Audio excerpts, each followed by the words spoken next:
Hello and welcome to Cartoonist Kayfabe. My name is Jim Rugg. I'm Ed Piskor. And I'm Tom Scholey. Ed, before we begin here, tell us about Red Room. Murder on the Dark Web for Fun and Profit is the name of the game in the Red Room universe, Jimmy, and we have 2 issues on the stands as we speak. Just did a signing for issue 2 yesterday. You can order and pre-order these comics at your local comic shop, get it put on your pull list, or you could order directly through Fantagraphics at the website in my link tree in the description below. These comics are going to be coming out every 4 weeks or so, introducing you to new killers, new concepts, new atrocities, every single issue. If you want to read these comics ahead of time, hit up my Patreon, patreon.com/edpiskor. $3 gets you the archive there, and we're into the 5th issue, well over 100 pages of stuff for just that price of $3. New strips every Tuesday. Tom, where can people find more of your work? Well, go to a comic book store or a bookstore and get Jack Kirby, The Epic Life of the King of Comics. It's the story of Jack Kirby's life. You see him as a child there. You see him as a budding comics professional doing his first work, creating the Vision with Joe Simon. I mean, come on, people. This thing speaks for itself. You can also check out Fantastic Four Grand Design, which I kind of view as like a companion piece to this. You can follow me on Twitter at Tom Scholey. You can check out my Patreon at patreon.com, search Tom Scholey. That's where I post all my new comics as I'm working on them. And check out my YouTube channel, Total Recall Show. Jimmy. You can join me on patreon.com/JimRugg, where you can download my out-of-print, hard-to-find zines and mini comics like this ballpoint pen collection. I have about a dozen of these things available to patrons. You can also see a lot of my original art process, how I make comics like Street Angel and Octobriana, and Q&As, all that and a lot more at patreon.com/JimRugg. But we are here today to talk about Michael Golden's work on Micronauts, issue number 1. This is, I think, the comic where Michael Golden sort of is introduced to the world. I don't know that it's his first comic, but I feel like this is the comic everybody cites when they start talking about Michael Golden. And Artist Edition exists of this to kind of give it some context. He was in DC Comics, doing like Bat Family stuff. Yeah, and he did some Mr. Miracle stuff, which I think is probably what led to this, is because Jim Shooter, they were really looking for they were hoping Jack Kirby would want to draw this, and he had like zero interest. And so they wanted to get somebody from that, had some sort of, Kirby, fourth worldy kind of connection. And so, Golden coming off of Mr. Miracle probably made sense. His Mr. Miracle is really, really good, really interesting. Following Marshall Rogers on Mr. Miracle. That's a pretty tall order for a young cartoonist to step into a book after that. I'm opening it up just because that cover is Dave Cockrum. Yeah, Cockrum, and if we're focusing on Golden, we'll show page 1 here. This is a toy license, and historically, that's the lowest rung of you could go watch Toys That Made Us and go listen to what Larry Hama has to say about the people who are considered for the toy licensed comics works, man. And you always hear, Liefeld, McFarlane, all these guys, Art Adams talking about, Micronauts is where it sealed the deal. And I wonder if there was, some sort of influence from, being young enough to maybe have the toys, kind of like my generation with Larry Hama's G.I. Joe, that helps influence and, color their experience with this stuff. Because I have no connection with Micronauts. That shit's before my time. And this was tough read for me. It's a different era, I think of all the licensed stuff, things like ROM, runs 80 issues, and it's kind of a similar era. I'm not sure exactly the year that starts, but I think it's kind of the same era. Star Wars, late 70s license. So, and even things like Conan, early 70s, but still that licensing thing was a big part of the comic scene at the time. But the story with Conan, of course, they want John Buscema, but they can't afford his page rate. So, speaking to what you're saying about licensed comics being maybe the bottom, kind of the bottom of the ladder, but also some of them run for, Conan runs forever, still running today in some form. ROM, I always think, runs 80 issues, and it's just bizarre to think of, talk about a limited toy. Yeah, it was there was so nothing there that they could just make it what they want it to be. Well, that's the same with Micronauts. They're, what you're speaking of doesn't exist. They're, this is before Transformers, before G.I. Joe. So they hadn't figured out that thing of come up with a really interesting storyline for your toy and then put the toy out. By the time this comic comes out, Micronauts is kind of an older toy. It had been around a bunch of years, and it really is mainly a labor of love for Bill Mantlo. Like Bill Mantlo, That's- his stepson got a bunch of these toys for Christmas. They're sitting under the Christmas tree playing with them, and his mind just starts coming up with like all these backstories for the character. You know, he comes up with this like mythology for these toys he's playing with, and then pitches it to Marvel. Tom Warzakowski doing lettering. You see it in the title. Lettering looks really nice. Yeah, the lettering's a really nice And element. Golden, maybe co-plotting. He's listed there as like storyteller artist, Yeah. so some kind of shared credit. Pretty interesting. Joseph Rubinstein is your embellisher, and like Ed, I did not really enjoy this comic. I'm a Golden fan, but I got hold of this run pretty early on, like 20 years ago or something. It comes into my life, and I remember being disappointed because I had heard so much about Micronauts and Michael Golden. This was not my Michael Golden, and I'm going to blame Rubinstein a little bit because he's also the inker on Frank Miller's Wolverine, if I'm not mistaken. And that's my least favorite Frank Miller. So I think he fits. He's round. I think of his stuff as rounded. So Spider-Man makes a lot of sense. Something like Wolverine, maybe not so much. Michael Golden, I think of as like Art Adams and all these little details. It's not what I think of with Joe Rubinstein's strengths. Specifically with Golden here, I don't think his work. It's so precise, and he's using that .003 millimeter tech pencil to like draw his stuff. I don't think brush lends well to that. Like his art, his drawing style is not built for brush. Certainly not built for bold Joseph Rubinstein brush. There's some cool panels though. Like I like this panel a lot, and some interesting effects of like a screen tone being applied. I don't want to say randomly, but just shapes to break that up. The panel above I think is really interesting, noteworthy because it's also a screen tone piece being applied there. If you look at Golden's work prior to this, it's a lot closer to the Golden we know. And you look at his work after this, it's the Golden we know. So this stuff is not like the draftsmanship, the drawing of it is not. There's elements there, but it's not like primetime Golden. There's so many Michael Golden comics that I think like look better, are like more beautiful drawings. But this series for me is like by far his best reading experience. Like this is one of my favorite comics. And then this whole the whole 12 issues that he did, I've come back to again and again. I feel like it's like a classic of the form. You say like an epic story. Epic story, yeah. Cut from the cloth of like a Lord of the Rings, Star Wars, Fourth World, like all my favorite stuff. Kind of like messing around with those things, playing and coming up with something that is kind of like shows its influences, but is kind of like strong enough in its own right to hold together. I'm so mad that we didn't capture the stuff we talked about earlier on camera, man. I can bring some of it back. Yeah, tell me. As soon as that's why we save it for the air. as soon as we see horses and it's like the prince and royalty fleeing, I'm out. I just have no interest in fantasy. Yeah. So you don't? Do you like the Lord of the Rings? No. Do you like Star Wars? Not really. Okay. Yeah. So like that's all my favorite stuff. I think we had like a similar thing when we were talking about like the Jesse Marsh Tarzan, because like I love the Jesse. I Marsh like Tarzan. those. I'm you on like board that? for What those. about you, Ed? You like? I don't care about it. Yeah. And are you into Lord of the Rings and that kind of stuff? Not as much. Dungeons and Dragons. I like Hero Quest. Hero Quest. Okay. Yeah, because like to me, like this stuff speaks directly to me. This is a Tom Scioli comic. This is like, I love long ago, far away spaceships, princesses, knights, kings, lords, ladies, aliens. You got like the what's it called, the cantina scene and stuff, and it's like like they just saw Star Wars and they're like, hey, let's make a Star Wars, like let's make our own little Star Wars thing and come up with like their own mythology. That it really is these 12 issues that stand the test of time. And when you talk about Golden as like a co-plotter, co-storyteller, I think so. And like I'd say he might even be like 75% of the equation. Like I think Mantlo was doing a lot of work. Mantlo was spreading himself thin. Like I think Mantlo was the guy who got this thing rolling and obviously did a lot.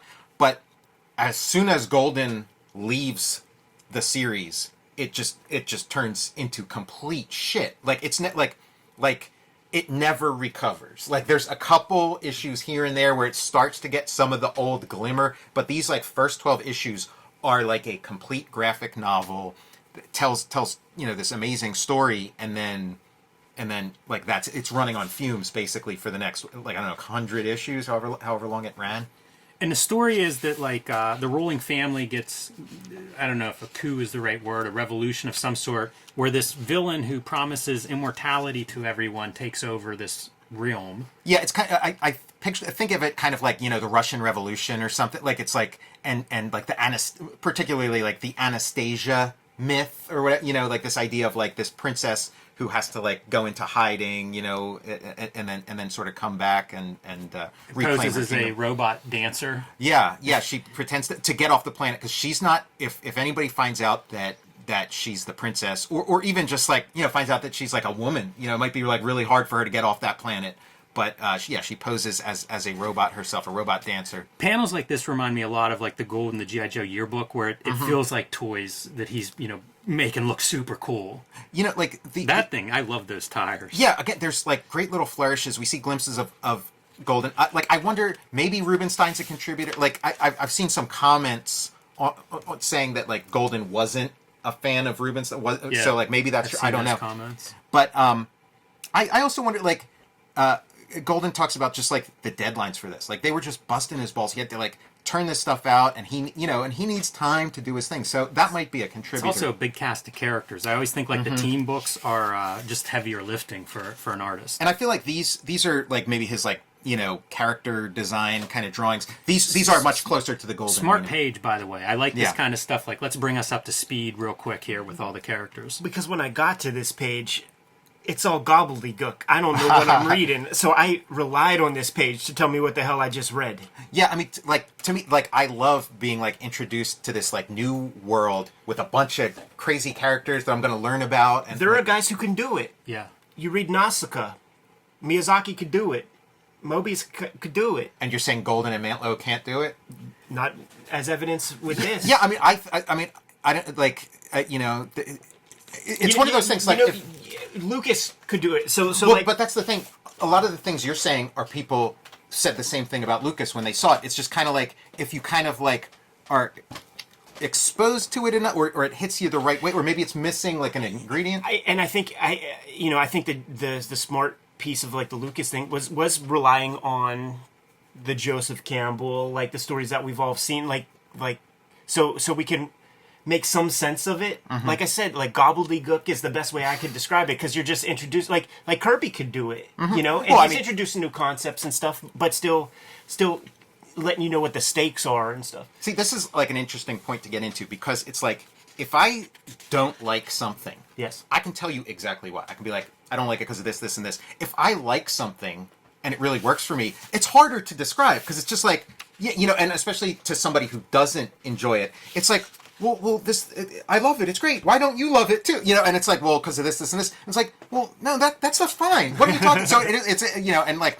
I mean, I don't want to say like pearls to swine, because obviously that, but it's one of those things where it's like I only see the virtues in this, and it's like harder for me to articulate like why you guys should like it too. Because again, it is just like it's just opinions or it. But to me, like this is like amazing. And like when I finally read this comic again, like I'd heard about it too, and I picked up some like random Micronauts. I'm like, oh, this is okay. I don't know, whatever. But then when I got to like issue 1, I'm like, man, I gotta see what happens next. And then issue 2, and just like the whole, and it's it stands as one of my favorite comics. I've even pitched a like a Micronauts, like I wanted to do a Micronauts comic, and like my thought for the Micronauts comic would be to do kind of like the movie adaptation, where it's like I'm gonna make a comic about me rebooting Micronauts. So it's going to be autobio combined with licensed comics, and I talk about like Bill Mantlo and his life and him under the curse and me working on it, and then you'd have like the actual comic, this like story I'm trying to put together, and it's like, oh wait, I can't use that element because so and so owns that. Let me and like all these like red herring, and then elements of like the actual story would kind of take. That was but that's neither here nor there. Man, you could end up with like a Tom Scioli action figure. Right? Yeah, if you played that pitch yeah, correctly. I would be owned by Hasbro. That's like when Miller shows up in a comic. He has, it says Frank Miller is property Frank Miller. Essentially, the story is that as this new regime takes over, we're following these heroes who are kind of prisoners, almost like gladiators, right? Yeah, they're being fed into as they this. try to escape. Yeah, they're being fed into this. Like it's this world where you're promised immortality, and like there's different strata, and your body, like you've basically sold your soul for your body. Yeah, are they body banks? What are they called? They call them the body banks. People. Yeah, like to me, it's just like all this like cool world building, and the idea that you get recycled parts, and that's like the Micronaut toy. Again, like he's trying to make sense of this like completely random toy, and it's like they have like interchangeable arms and legs. So it's like, oh, I guess that you could have like the body banks, and then tying it into like the microverse of Jack Kirby's Fantastic Four, and then so you've been introduced to this sort of like exotic world of the Micronauts, and then next you're going to Earth. Yeah, right. We see them make their escape. You get all this backstory, and off they go through the a breach in the fabric of space. The forget what they call it. The fringes of the microverse. Yeah. But yeah, I don't know. Like, I don't think we've had this kind of episode before where it's like, man, this is the greatest comic. What do you think, guys? It stinks. It's like I don't know what to do with that. You know? Well, you know what? Like what I love about this episode. Right what I love about this is that this is the closest episode we've ever captured on record. That is like some of our car rides. Right. The chemistry. Like, I mean, again, like. I feel like there was a version of this too, like. And by the way, Jimmy and I are going to get roasted. Right. Like I feel like the world is with me on this one, which is really good of you guys to like sort of plug the Total Recall show after this, because I think a lot of people are going to jump ship. It is true. Like I said, there's an artist edition of this. I know it's beloved. I tracked them down because I heard how good it was, and I just didn't connect with it. But that happens. It's not sure. And different strokes for different folks. And you've talked about it before in previous episodes where like years ago I lent you my Fourth World collection, and like I was shocked that you didn't like read all of it immediately, like because I thought like, oh, if somebody handed me, I'd be like, oh my god, because it was these comics that it took me a while to find, and were like gold to me. Hold up, you handed me this stuff and I read it the way you described. You didn't. I read one series at a time. You eventually gave them back to me unread. No, never. No? Wrong guy. Okay. Wrong guy. Maybe. Okay. Yeah, we'll agree to disagree on that one. Okay. Well, yeah, we can cut that part out. But it's like, to me, it's like I can't understand reading this and not being like, oh my god, this is so great. I can't wait to find out what happens next, and then go on that hunt. So again, when it, and then it's just like, oh well, that's just been my journey in life. Most people I meet don't like the things I like, and you guys are a couple guys who do like the things I like. So then when you don't, I'm glad to have this conversation because I think that this happens a lot, and we see it in comments that people post below this. You have it in conversations at the comic shop, or even with friends who it's like our overlap is huge on our Venn diagram, and yet there's this one piece that we don't agree with. And I think there's a million reasons for that, but one of them is when you encounter this stuff too, what state of mind you're in at that point, what you've read or seen before that. I think all those factors affect it. So much of whenever we're like champion some comic or movie or story, I think comes from I also happen to encounter this at the right moment. Well, it's interesting. Connected like on a level I didn't read this because we're process dudes. Yeah.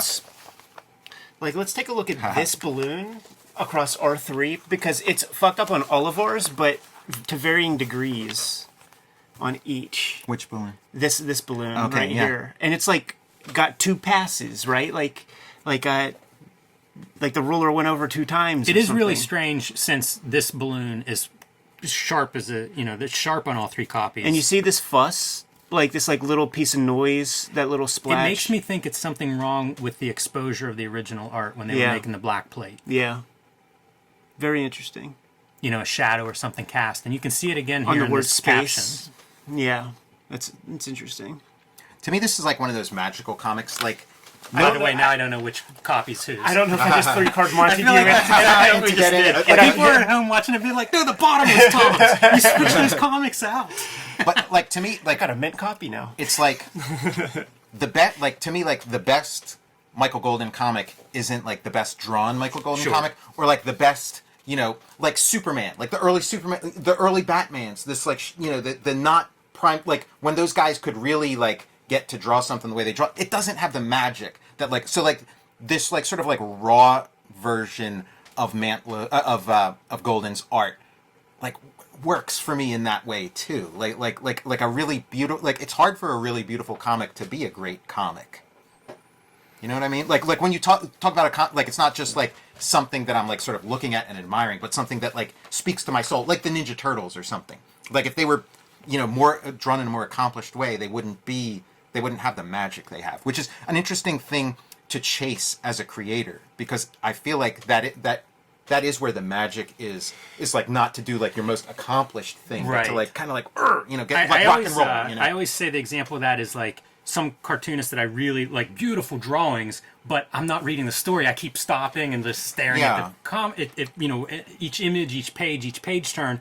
And in a way, that's a bad comic, but it might be the most beautiful drawings ever in a comic, but it interferes with the mechanics of the comic itself. And there are ways to overcome that. You look at it twice, right? You read it the second time, something like that. But I do think that's a weird consideration that is real, and I've had that thought a lot. You see it a lot, and then when you sometimes meet these people, it sort of corroborates some thoughts that I have, because when you start to get more polished, that person is definitely placing a lot of value on just the shallowness of making pretty pictures. And there's a lack of vision there that happens sometimes that doesn't have to do with storytelling or things at that level. It's about making something look pretty. Drawing something academically correct. And by the way, you get my money for that. That's a value I like, but it may not be the best value. But for it's a comic. it's like you're not going to create a great comic. That you're going to create like a beautiful sort of show. But like we're in the comics business. Like we're telling stories.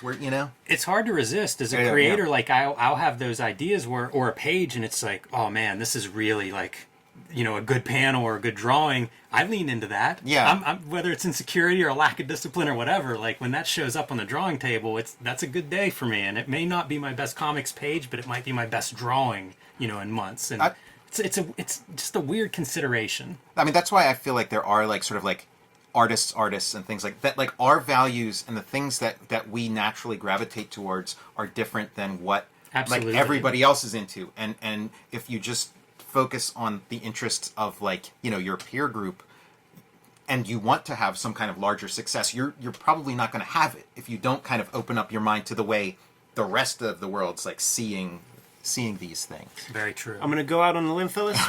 Best episode we ever recorded. It is the closest to the car rides. It didn't get contentious enough though for my taste. That'll be for next time. That'll be for issue 2. Kayfabers, like, follow, subscribe to the YouTube channel. Hit the bell. We'll notify you when new vids are available. Jimmy, what is out there? Patreon.com/JimRugg, where you can download my hard-to-find out-of-print zines and mini-comics. You can see my original art and how I make Street Angel, Octobriana, and a whole lot more at Patreon.com/JimRugg. Check out Jack Kirby, The Epic Life of the King of Comics, Fantastic Four Grand Design, and the Total Recall Show. If you want to find some more, hear from somebody who loves Michael Golden's Micronauts, come on over to the Total Recall Show on YouTube. Red Room Comics in the wild. 2 issues on the stands as we speak. New ones come out every 4 weeks or so. Pre-order those comics. Get them put on your pull list at your local comic shop. If you don't have a shop to do so, pre-order those comics at the Fantagraphics website. You could read the comics ahead of time on my Patreon, patreon.com/edpiskor, serializing the 5th issue as we speak. New strips every Tuesday. $3 for the archive, and you can get to both of those links in my link tree in the description below this video. Subscribe to the Cartoonist Kayfabe e-newsletter at the links below this video. You can also find Cartoonist Kayfabe t-shirts and merchandise at the links below this video. Give one more set of marching orders, Jimmy. We're going to be on our way. Read more comics.